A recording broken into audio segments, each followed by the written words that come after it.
कानपुर के property dealer Manish Gupta की गोरखपुर में पुलिस द्वारा पीट कर हत्या किए जाने का मामला तूल पकड़ता जा रहा है। हालांकि उसका शव कानपुर लाया जा चुका है, पर उसके परिजन शव की अंत्येष्टि नहीं होने दे रहे हैं। उनका कहना है कि जब तक कम से कम 50 लाख रुपया मुआवजा परिवार वाले किसी सदस्य को एक नौकरी, सरकारी नौकरी और उसके बेटे की पूरी पढ़ाई का जिम्मा सरकार नहीं लेगी, तब तक वो अंत्येष्टि नहीं होने देंगे। मालूम हो कि योगी आदित्यनाथ मुख्यमंत्री जी की कल सभा है डीएवी कॉलेज में, डीएवी कॉलेज प्लेग्राउंड में, और उसकी तैयारी प्रशासन कर रहा है काफ़ी जोर शोर से। इस बीच में ये घटना होने से और परिजनों की जिद पकड़ने से कि अंत्येष्टि नहीं होने देंगे जब तक कि इस तरह के आश्वासन न मिले और मुख्यमंत्री योगी से उनकी बात ना हो जाए, या कल मुख्यमंत्री आकर के खुद उनके घर जाकर के आश्वासन ना दें, तब तक वो अंत्येष्टि नहीं करेंगे। इस बीच में ये भी पता चला है कि कमिश्नर कानपुर पुलिस के असीम अरुण, उन्होंने खुद उनके परिजनों को आश्वासन दिया है कि कल मुख्यमंत्री से उनकी मुलाकात कराएंगे। लेकिन इस पर भी मृतक की पत्नी मीनाक्षी गुप्ता वो नहीं मानी। उन्होंने साफ साफ कह दिया कि कुछ भी हो, ये अंत्येष्टि तब तक नहीं होगी जब तक उनकी मांगें नहीं मानी जाती। और इससे पहले भी आपको बता दें कि मुख्यमंत्री की ओर से लगभग 10 लाख रुपए का मुआवजा और बच्चे की पढ़ाई की बात कही गई थी, लेकिन इस पर वो लोग सहमत नहीं हुए। मामला तूल पकड़ता रहा। इस बीच में अभी भी उनके मृतक के निवास पर हो हल्ला मचा हुआ है। कांग्रेस, समाजवादी पार्टी और अन्य दूसरी पार्टियों के लोग वहाँ पहुँचे हैं। ये भी बताया जा रहा है कि कांग्रेस के एक नेता ने प्रियंका गांधी की भी मीनाक्षी गुप्ता से बात कराई, जो कि मृतक की पत्नी है। प्रियंका गांधी ने भी उनकी मांग को आगे बढ़ाने और उनकी लड़ाई लड़ने का उन्हें आश्वासन दिया है। तो इस तरह से इस पूरे कांड में एक राजनीति भी खेली जा रही है। सबसे बड़ी बात यह है कि प्रशासन के सामने ये बहुत बड़ी चुनौती बन गई है कि उसकी पत्नी की जिद की अंत्येष्टि नहीं होने देंगे जब तक उन्हें इस बात का मुख्यमंत्री की तरफ से आश्वासन नहीं मिल जाता कि 50 लाख रुपए मुआवजा, बच्चे की पढ़ाई, परिवार में एक व्यक्ति को नौकरी, ये बात पूरी नहीं होती है, तब तक वो अंत्येष्टि नहीं होने देंगे। और मुख्यमंत्री खुद ये बात कहें तो ये जिद पकड़ने के बाद हालात और भी थोड़ा सा संगीन होते जा रहे हैं, संवेदनशील होते जा रहे हैं कि प्रशासन के सामने सबसे बड़ी चुनौती यही है कि मुख्यमंत्री की सभा को कैसे ये एपिसोड उसमें विघ्न न डाले किसी तरह, इसको कैसे हल किया जाए। ये एक बहुत बड़ी चुनौती है जिसकी कोशिश की जा रही है कि ये जल्दी सॉल्व हो तो मुख्यमंत्री की सभा ठीक ठाक तरीके से वहाँ संपन्न कराई जाए। मालूम हो कि गोरखपुर में ये कानपुर के 3 लोग गए थे, उसमें अपने दोस्तों के साथ मनीष गुप्ता भी गए थे जो कि प्रॉपर्टी डीलिंग का काम करते रहे। तो वहाँ पर किसी होटल में ये रुके थे। वहाँ लगभग रात 12:30 बजे थाने की पुलिस, चौकी इंचार्ज और 6 पुलिस के जवान कमरे में पहुँचे और उनसे कहा आईडी दिखाओ। तो उन्होंने कहा आईडी हमने काउंटर पे रिसेप्शन में दे दी, आप देख सकते हैं। तो इतने पर उनको मारपीट शुरू कर दी। उस होटल में जाकर के गोरखपुर की पुलिस अचानक क्यों आक्रामक हो गई है, इसका तो पता नहीं चला कि इसका कारण क्या है।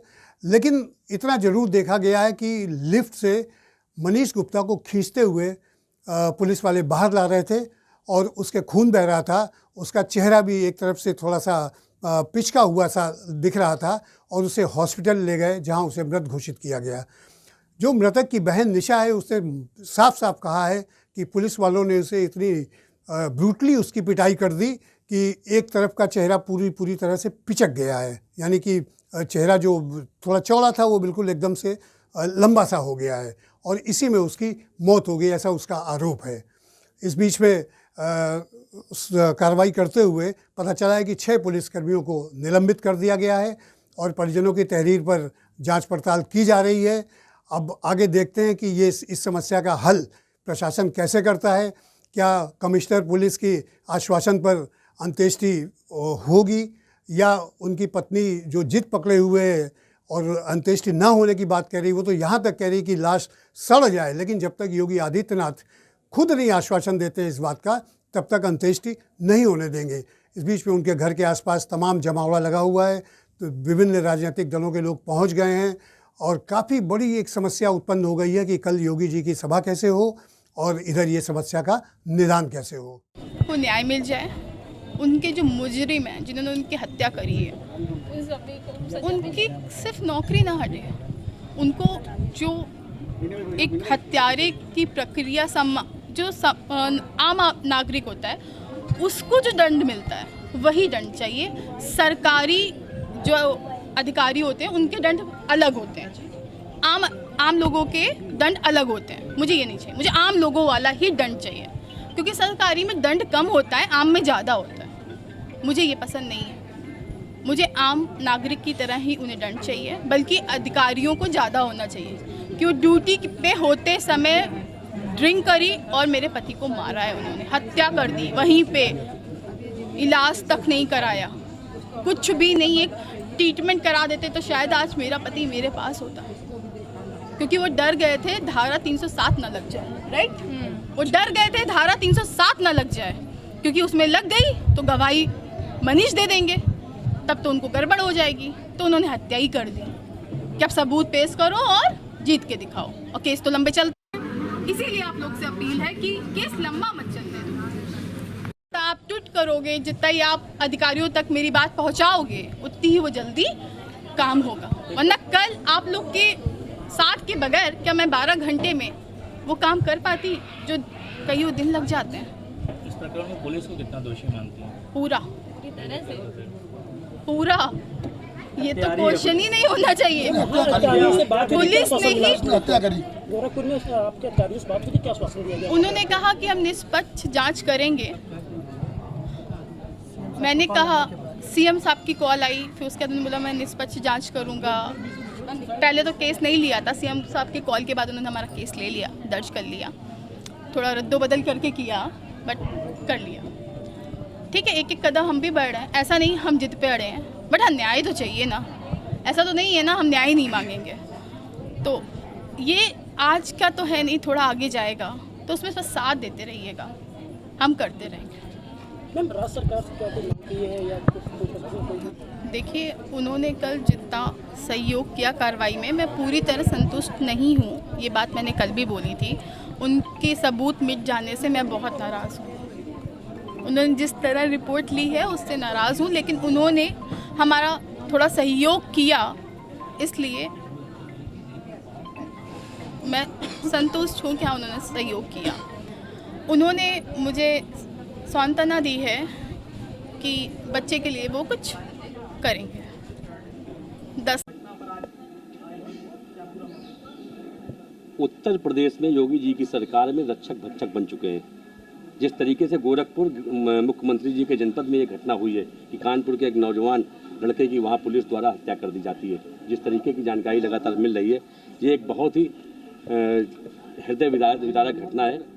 कांग्रेस पार्टी और हम सब लोग परिजनों के साथ में हैं और परिजनों के साथ संवेदना है। ये लड़ाई, उनको न्याय दिलाने की लड़ाई, हम लोग आदरणीय प्रियंका जी के निर्देश पे, आदरणीय प्रदेश अध्यक्ष अजय कुमार लल्लू जी के निर्देश पे कांग्रेस का एक कार्यकर्ता उनके परिवार के साथ खड़ा है और इस लड़ाई को उनको न्याय दिलाने का काम करेगा। जी, प्रियंका जी के द्वारा आज अभी चंद मिनटों पहले उनकी पत्नी मीनाक्षी जी से, मृतक की पत्नी से बात की गई। उनको आश्वासन दिलाया गया है कि किसी भी तरीके की जो भी मदद कानूनी रूप से, अन्य तरीके से, या उनको कोई सरकारी, उनको कोई वकील चाहिए होगा या अन्य किसी भी तरीके से जो भी परिवार की मदद होगी, प्रियंका जी उनके साथ हैं, कांग्रेस पार्टी उनके साथ है, कांग्रेस का एक एक व्यक्ति, एक एक कार्यकर्ता उनके साथ खड़ा हुआ है। परिवार से मिलने आए, क्या बातचीत है? देखिए, सबसे पहले तो इस परिवार के लिए हमारे राष्ट्रीय से सबकी तरफ से सब भावना है कि ये परिवार ने अपने परिवार को दिया है, अपने एक ऐसे आदमी को जो इनके लिए आने वाली खैर घटना हुई और घटना पुलिस के द्वारा हुई, कोई एक झगड़ा नहीं था, कोई कुछ नहीं था। और मैं चाहूँगा क्योंकि आप माशाल्लाह अपने घर के लिए, दो रोटी के लिए, काम करने के लिए घर से निकलते हो, एक परिवार यानी एक फैमिली अपने एक होटल में रुकी हुई, हम भी जाते हैं, आप भी जाते हो, पुलिस आती है, ठीक है, पुलिस ने अपना काम करा, चेक इन करा, फिर उसके बाद इतनी बेरहमी से मारा कि आदमी इस दुनिया से चला गया। कोई अधिकार नहीं, आप आतंक के नाम पे चेक करने आए थे, अच्छी बात है, आप अपने काम कर रहे थे, पर वो पुलिसकर्मियों के बारे में अभी तक किसी ने बताया नहीं कि वो कौन थे, ना उनका नाम आया, ना उनके खिलाफ FIR हुई है। एक बात ऐसा है कि जाने वाला लौट के नहीं आता, पर पीछे एक ऐसी मिसाल छोड़ जाता है जिससे आदमी को भयभीत हो जाता है। हम सब भी, आप हमने यहाँ पे आए, सुना कि पुलिस कमिश्नर साहब आए थे, वो 10 लाख रुपये का चेक भी लाए थे, और फिर कल योगी जी भी आ रहे हैं, अभी समझाया भी जा रहा है। मान भी गया है परिवार हमारे छोटे भाई जो इस दुनिया में नहीं रहे उनको ले जाएंगे, अंत्येष्टि भी कर देंगे, जो भी हिंदू रीति रिवाज में होता है।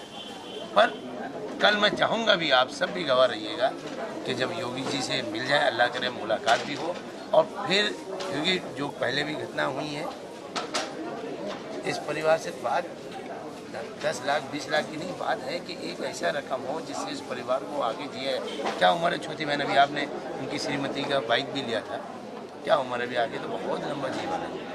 तो हमारी यही रिक्वेस्ट है और यही हमारी मांग भी है कि योगी जी कम से कम परिवार के लिए भी सोचें, उसके परिवार को ज़्यादा से ज़्यादा धनराशि मिले, और उस बच्ची को, हमारी छोटी बहन को अगर सरकारी नौकरी मिल जाएगी तो ये सोने पे सुहागा होगा। समाजवादी पार्टी की तरफ से पीड़ित परिवार को क्या योगदान दिया है? देखिए, आज घटना हुई है, राष्ट्रीय अध्यक्ष जी से कल परसों मुलाकात होगी। एक नहीं है, हम बहुत दिल वाले हैं। इससे पहले भी आपको याद होगा संजीव जी था, उसमें स्वयं राष्ट्रीय अध्यक्ष जी आए थे। एक हमारी बहन थी जो दिल्ली के पास से अपने बाप को ले जाई थी बिहार पटना, ले तो उस परिवार तो राष्ट्रीय अध्यक्ष जी बात है भी, इसीलिए गोरखपुर में भी हमारी पार्टी के सब लोग थे। हो सकता है राष्ट्रीय अध्यक्ष जी का इसी 10-15 दिन में प्रोग्राम बनना है, हो सकता है घर आए, या हो सकता है हम हैं, या वाजपेयी जी हैं, नरेश उत्तम जी हैं, कोई भी घर पे आके धनराशि का मतलब इस परिवार की मदद करेगा, जरूर करेगा।